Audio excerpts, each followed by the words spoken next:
Tiene la palabra el senador Enrique Riera Escudero. Muchas gracias, presidente. La verdad que voy a tratar de basarme en hechos y no hacer alusiones personales a quienes aprecio y respeto, pero me sorprende la parcialidad interesada con que analizan hechos puntuales, ¿verdad? Y sobre todo la memoria selectiva.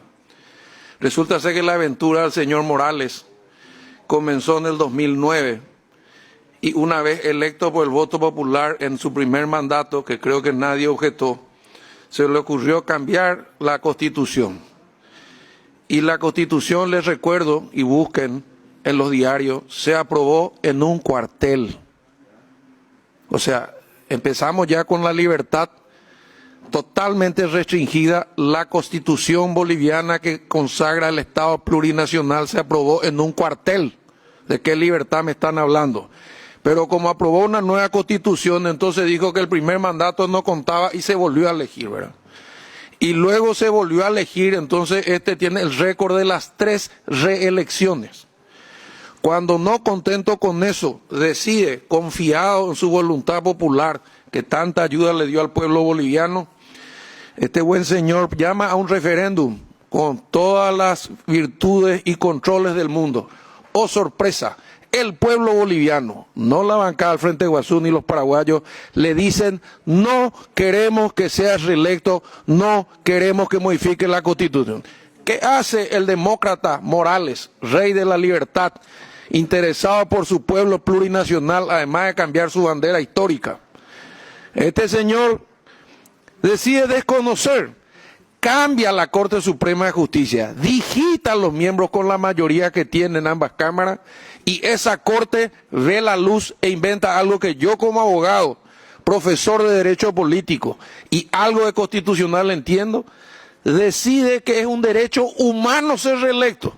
Pero imagínense ustedes si aceptáramos esa teoría como práctica, así como el profesor Mujica dijo: primó lo político por encima de lo jurídico, y nos mandaron al canasto en el Mercosur en la época del famoso socialismo del siglo XXI, cerebro de Cuba, billetera de Chávez, en el cual entraron muchos, porque hay una razón que hay que entender. Pregúntenle a Mario Cosío, gobernador legítimo de Tarija, donde terminó exiliado él y su familia y su hija amenazados de muerte. ¿Dónde está el respeto a la voluntad popular? Pero no solo él, la pequeña media luna que no se somete al socialismo del siglo XXI, a ideas perimidas de modelos fracasados en el mundo entero, también fueron todos amenazados. De los 6 gobernadores hay uno que sobrevive. 2 se escaparon, 2 están presos hasta hoy. La voluntad popular que respetan los demócratas en nuestro Congreso. Pero como si eso fuera poco, los números maravillosos de Evo Morales. Dígame cuántos cargamentos de cocaína cayeron en Bolivia, cuánto fue la lucha contra el narcotráfico. Y con este criterio y con información fiable me animaría a decir que eso era una narcodictadura. Y los que se cansaron no fueron los militares y los policías, sino la gente de Bolivia, que le dijo no, porque en su último 4º intento de reelección, después de haber desconocido el plebiscito que él llamó y que desconoció, amparado una sentencia escrita por 3 tipos, sentados en una pieza al que él les digitó, entonces resulta ser que él es el que sufrió el golpe de Estado. El golpe de Estado dio Evo Morales contra su pueblo al desconocer la voluntad popular, que le dijo 1 y 1000 veces no más. Pero no obstante, además de eso, el señor demócrata Evo Morales dictó una ley que, con sola acusación de un fiscal que nombró él, que nombra él, porque yo hablé con el presidente del Consejo de la Magistratura de Bolivia, una mujer pequeña, que era cholita, y me dijo: me eligieron porque tengo el aspecto, no tengo presupuesto, no me dejan elegir, los fiscales pone el presidente. Pero esa acusación, repito, acusación, y usted, presidente, tiene una jurisprudencia al respecto, hacía perder cargo electivo. O sea, un fiscal de cualquier lugar apuntaba a un intendente, allá se llaman alcalde, automáticamente perdía el cargo. ¿Dónde está el derecho a la defensa? ¿Dónde están las garantías constitucionales de la Constitución plurinacional? No existe. 180 alcaldes fueron echados por la acusación de un fiscal sin ni una prueba. Naturalmente todos del sector donde el señor Morales no tenía adeptos. Y sin embargo los que sostienen la economía de Bolivia, y todos lo sabemos, así como California y Estados Unidos, es la región de Santa Cruz, es la pequeña media luna de Bolivia, que hacen lo posible o lo imposible para seguir produciendo a pesar de esta terrible inseguridad jurídica, donde un señor hace 14 años se decide no ir a pesar de que el pueblo le dijo 2 veces. Hubo una gran discusión si se legitimaba o no esta elección. Y al final dijeron, bueno, vamos a ganar de vuelta. ¿Y quién paró el conteo? Fue el pueblo, fue el ejército, fue el complot, fue el imperialismo. No, paró Morales. ¿Por qué? Porque Morales dirige el Tribunal Superior de Justicia Electoral también. ¿Y por qué tiene mayoría en ambas cámaras? Porque al igual que la receta del bolivianismo del siglo XXI, modifican las leyes electorales como si nosotros fuéramos los vivos del batallón, y donde tenemos mayoría colorada, por ejemplo en el rojo departamento de Paraguarí, le damos un mayor peso electoral. Y donde tenemos minoría, como por ejemplo podría ser en algunas ciudades de cordillera, entonces disminuimos el peso de la carga electoral y la representatividad en los pueblos liberales. Entonces es lógico tener mayoría.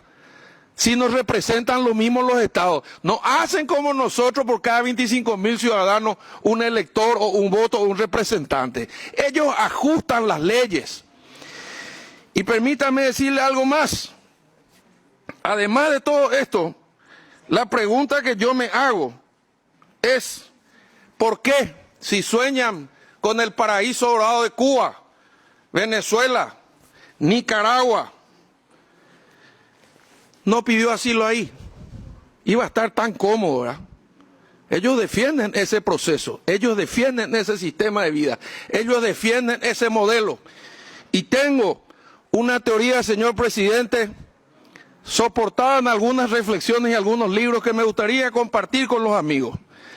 En el año 1989 cae el comunismo, cae el muro de Berlín, el capitalismo triunfante, embebido en la euforia de su libertad, que es el motor que mueve la masa, el mundo y la economía, que es la bandera más preciada que hemos defendido muchos aquí dentro y fuera del país, se olvidaron de construir un discurso para sostener las instituciones republicanas y democráticas que hoy mantienen nuestro Paraguay y muchos otros países en gran desarrollo. O no vemos Alemania, o no vemos Suiza, o no vemos Finlandia. Ahí seguramente funciona la democracia hinchada. El que más grita, más razón tiene. A nosotros nos gusta la democracia republicana, basada en la interdependencia de los poderes y el equilibrio, con errores y con aciertos. Por eso somos Asociación Nacional Republicana. Y desde esta bancada y de este partido, mi teoría es que la izquierda mutó. Se fue transformando, desapareció el comunismo. Nadie más quiere llamarse comunista, porque es un cuco. Pero sí hay progresismo, progresismo moderado. ¿Y qué hicieron?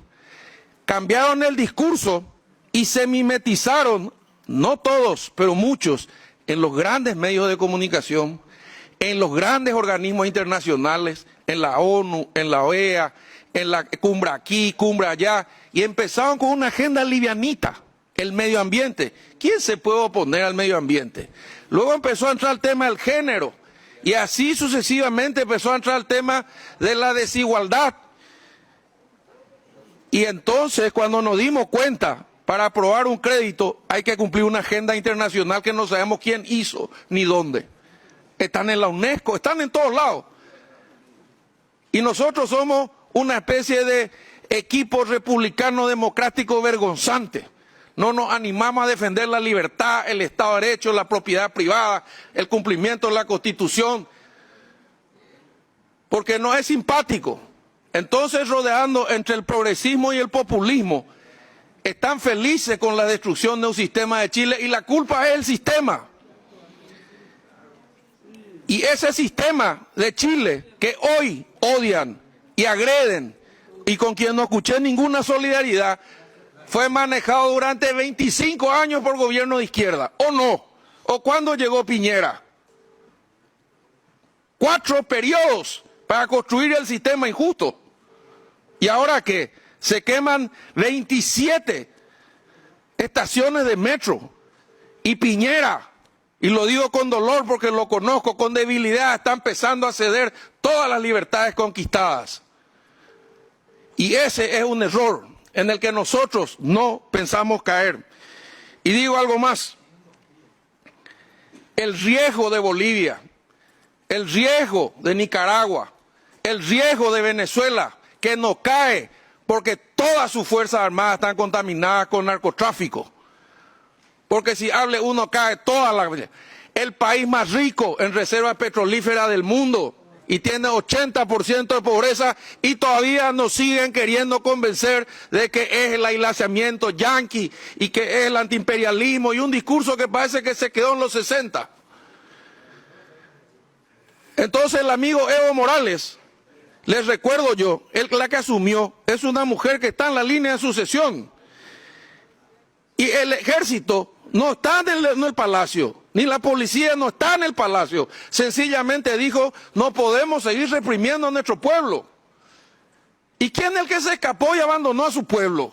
Por lo menos Allende, consecuente con sus ideas, en un golpe de Estado, sí, con todas las letras de Pinochet, de la derecha y apoyado por los Estados Unidos, en la época de la Guerra Fría, murió en el Palacio de la Moneda. Pero ¿dónde está el señor Morales? Está en Venezuela, está en Nicaragua, se fue a vivir a uno de sus paraísos maravillosos como Cuba. Y hoy estos chilenos que están defendiendo lo poco que tienen, porque está afectando al pueblo, prefieren formar fila por raciones de pan, de hierba, prefieren como Venezuela, donde no hay toallas higiénicas, donde no hay papel higiénico, donde los supermercados están vacíos, donde están dirigidos, y les recuerdo a los paraguayos que estamos acá, por un camionero que se metió en el Palacio de los López y le pidió a las Fuerzas Armadas que nos baleen. Pero resulta ser que no.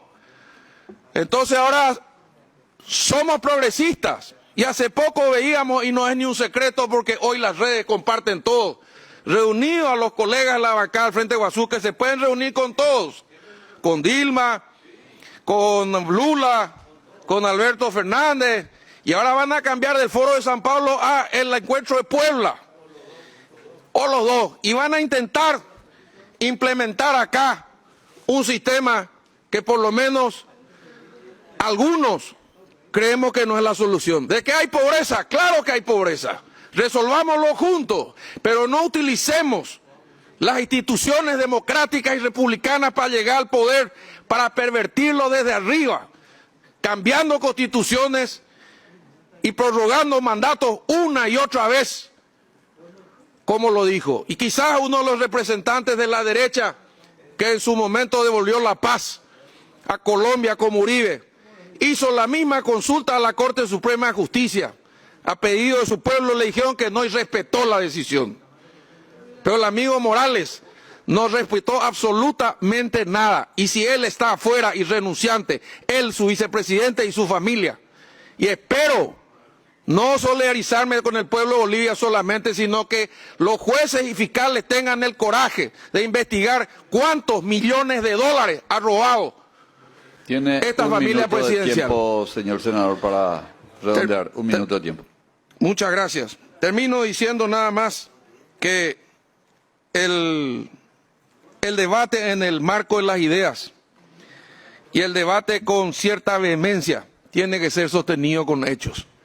Y cuando yo veo 6 gobernadores electos democráticamente y más de 180 alcaldes perseguidos por la ley, y cuando veo a un presidente que no respeta ni su propio referéndum y que después quiere manipular el resultado de las elecciones y presentarse como una víctima, y cuando veo que los que están en el poder son los civiles y el ejército y la policía deciden no ametrallar su pueblo, Ni siquiera las filmaciones de mi colega me impactaron. Más parecía evitar un conflicto que reprimir a nadie.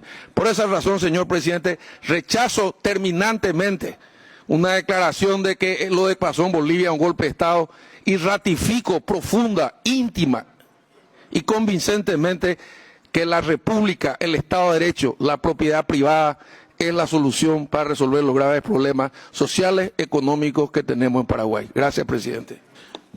Muchas gracias a usted, señor senador.